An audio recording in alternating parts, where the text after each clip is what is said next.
What's up guys, Trent here, and today I'm going to show you how I went from this to this in a few easy steps in Lightroom and a little bit of Photoshop.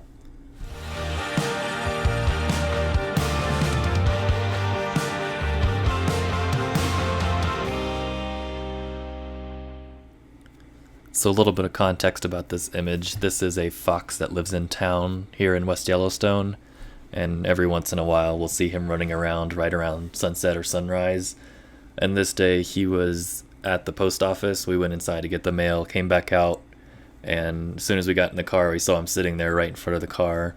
So a little bit of this light is coming from behind him from the post office window, and then a little bit of the light coming from the right is kind of residual light from the headlights on my car. So it's not hitting him directly, but it's just a little bit of glow, just enough to have a little bit of rim light, side lighting on there. So the settings for this image are going to be ISO 6400, f4 aperture, and 1/200th of a shutter speed. And the reason I didn't go higher ISO to brighten this image originally is just with this camera, anything after 800, it really doesn't matter if you brighten it in camera with ISO or brighten it later with the exposure slider in Lightroom. So you actually get a little bit of better dynamic range if you start with a lower ISO in camera. And the alternative to brighten it would have been using a slower shutter speed, but then you risk motion blur if he moves his head or anything like that. So this isn't a typical Yellowstone wildlife shot, but for living in Montana, it is what it is, and it's just a reality. So we see foxes in town occasionally and call it urban wildlife, if you will. So basically this video is going to be start to finish from how I would edit an image and then export it for social media like Facebook or Instagram. And let's assume you've already imported the image. It's going to show up in your library. So I'm going to go back to this original image, and you can hit the D key or press develop in the top right corner here, and it will take you into the develop module where you can edit your images. And the first things I'm going to look at is the white balance, exposure, contrast, highlights, shadows, etc. Most of the editing for this image is going to happen in these few sliders here, and then there's a little bit of fine tuning and then sharpening after that. So the first thing I would adjust is white balance. You see its auto set white balance was 3350, and I think it looks okay. Just see what auto does. It makes it a little cooler. I might stick with that just because it's a better balance of cool colors and warm colors for now. And then after I make the rest of the edits, I can go back and change that. Exposure, this is a very dark image, so it's going to be pretty dark. I like to at least have some of the histogram going to the right side of this top bar, this middle bar here, and this is what exposure is adjusting. So the next slider is contrast, and for this image I think I'm going to leave it alone, just because I'm going to adjust the contrast through these other four sliders and then the tone curve. And so the first thing I'll do with highlights and shadows is decrease highlights a little bit. You know, it's not a very scientific way to do it, but just kind of reduce it a little bit, increase the shadows. And then what I'm going to do is go into the tone curve and then create contrast from there by dragging down the left side and then dragging the right side back up. And basically you just play around with this until it looks right. And really I don't want to add a whole lot of contrast here, just a little bit. And by reducing the highlights, increasing shadows here, and then doing the tone curve next, it just creates a smoother transition for highlights and shadows as opposed to just going straight up and down with the contrast here, or increasing highlights and decreasing shadows to make more contrast. And then from there I'm going to go use the white slider just to brighten up those highlights a little bit. Not a whole lot, because you can see if I go too far it's going to clip on those bright orange highlights. So just enough to make them pop a little more. And then the same with black. It's pretty dark image already, so black doesn't have to go too far to the left, but if you press the J key you can see which areas are actually going to clip black to totally black, and whatever's blue is going to be solid black. And you really don't need to adjust this image a whole lot, since at 0 there's going to be dark here and dark here. And one thing I didn't do is crop the image. This is usually what I do first, but not always. It kind of depends on the image. So for editing I'm going to leave the original ratio of 2:3, And to my eye, I think the fox is a little bit skewed, kind of heavy onto the right side here. And so I'm going to pull in the top left. So sometimes these rule of third lines are helpful, sometimes they're not. It just depends on the image, but generally I like to look at it with my eye and just see what looks balanced. So right now you can see the rule of thirds crosses off of his nose, but this line does line up with the right side of his body, so it's kind of on the rule of thirds, kind of not. But if you look kind of at the top of his head and in the bottom of his feet, there's roughly the same amount down here as there is up here. So he's balanced vertically very well, and then you just kind of have to choose what looks right horizontally. So there's at least 1/3 of the frame here for him to look into, and I think that looks good for now, and I may go back and adjust it later. So you just hit the enter key or return key, and that will set the crop. Oh, and then there's one more thing you can do in the crop tool.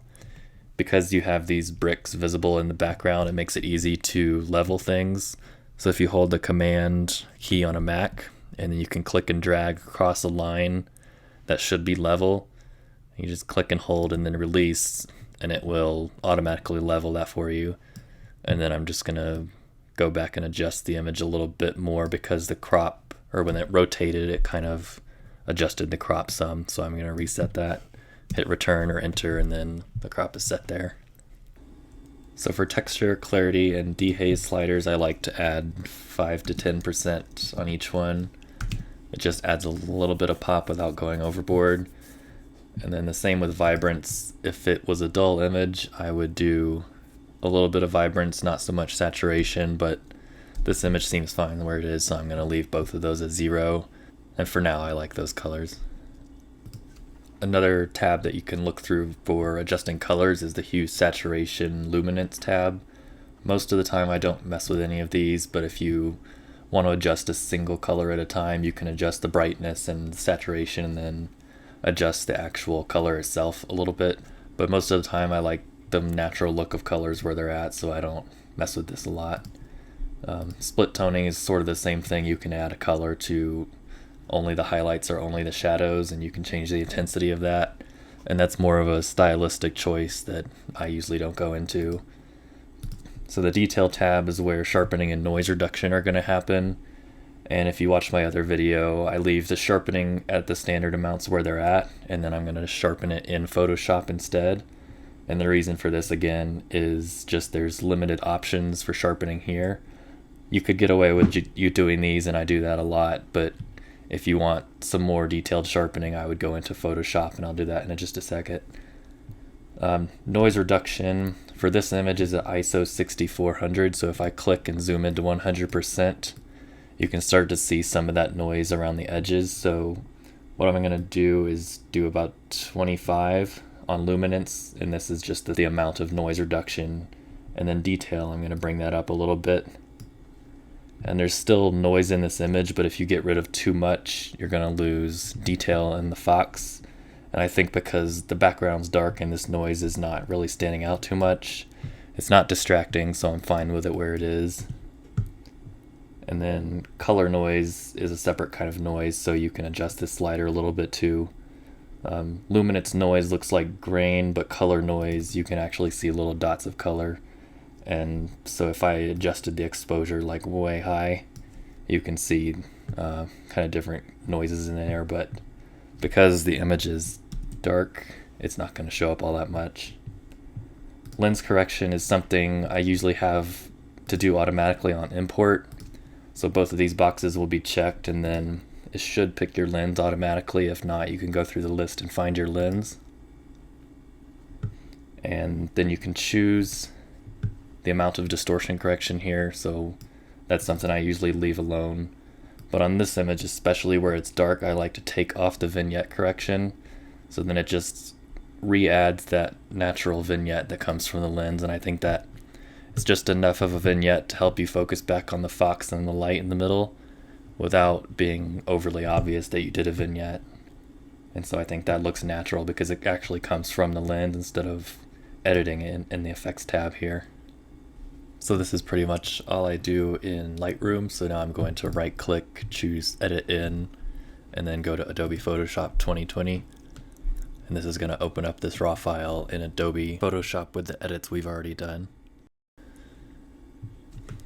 And so the first thing I'm going to do is go to the dodge tool. This is for dodging and burning, and I like this tool better in Photoshop than Lightroom because you can choose from shadows, midtones, and highlights up here at the top. So I'm going to do midtones 5%, and then I'm just going to brush in the highlights in the face of the fox here. And you don't have to be super precise, you just want to get this midtone and highlight area. It's not going to actually brighten the background because it's a shadow. And so you can click on the history over here and go back and forth and see the effect here.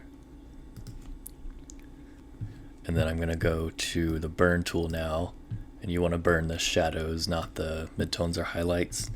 And I'm going to make it a little bigger with the bracket key, and then you can just brush this in on the background a little bit. And the same thing, you don't have to be very precise. I'm going to do a little bit more on the bottom under the feet just to darken that area. And then so if I go back to the original, you can see where we started, and then the finished part after dodging and burning. And then so like the sharpening video, I'm going to go into filter, sharpen, smart sharpen. Then I'm going to move the image up to the face where we want to look at the detail.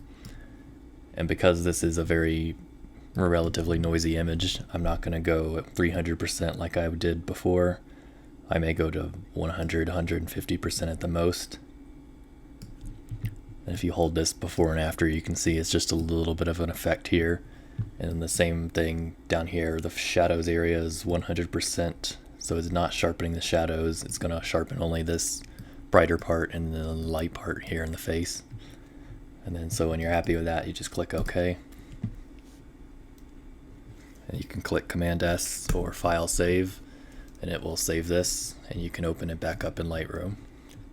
So now if you go back down to the bottom here, you can see this is a TIFF file, and this is the original file here, and this is actually the edit I did before, which looks a little different. I think the difference here is mostly the shadows are not as dark, but I think I like this one a little better. But then I'm going to go through one more time with the shadows and highlights. I'm going to increase the shadows a little bit more, and then whites a little bit higher, blacks I'm going to leave it where it is, highlights maybe down very little, a little lower on the contrast, and it gets a little bit closer to what the other image was, but I like where this is at now. And so I'm going to go right click, export, and then usually I have these presets here for either Facebook or Instagram or printing, but I'm going to go into the actual export menu to show you the settings for this. For my Facebook preset, I have exporting to the desktop. I don't rename the file, there's no need to do that for Facebook. Under File Settings, I have it saved as a JPEG 70% and the color space sRGB. And this is the standard color space for the internet still.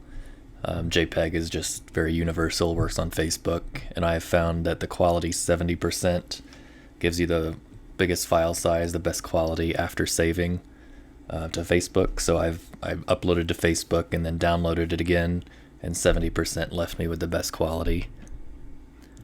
So for image sizing, Facebook wants the long size to be 2048 pixels, and so you just go to resize to fit, choose long edge, type that in, make sure it's pixels and not inches. The resolution says 300, but that doesn't matter here since it's a digital image. The next thing is sharpening, so I do a little extra sharpening for screen. If you were printing it, you could choose matte or glossy paper, but for online you want to choose screen, and you can choose standard, low, or high.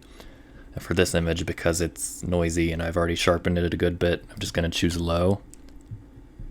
Metadata is not important, but if you do want to do a watermark, this is where you would add it. And so the same thing here, you can have preset watermarks that you've made. You can edit the watermarks and then just pick which one you want to have applied. And so sometimes I have a watermark, sometimes not, but it just depends. And then once you click export in this preset, it will save it to the desktop. So that's my process from start to finish, and of course it's a little bit different for each image depending on the brightness and what's the subject and how much adjusting it actually takes from the original, but generally It takes less than 5 minutes per image going through Lightroom and then Photoshop and then exporting. This video is 15 minutes long, but if I didn't have to talk at the same time, it'd be pretty quick going through everything and just kind of go through each one. I know what to do. I know what I want the image to look like, and then I know which sliders to do to get to there. And then, so it's pretty quick, so I just export it. If you have any other images you've seen of mine that you'd like me to do something like this on, let me know in the comments below. If you like this video, please hit the like button below and hit subscribe if you'd like to see more. Thanks.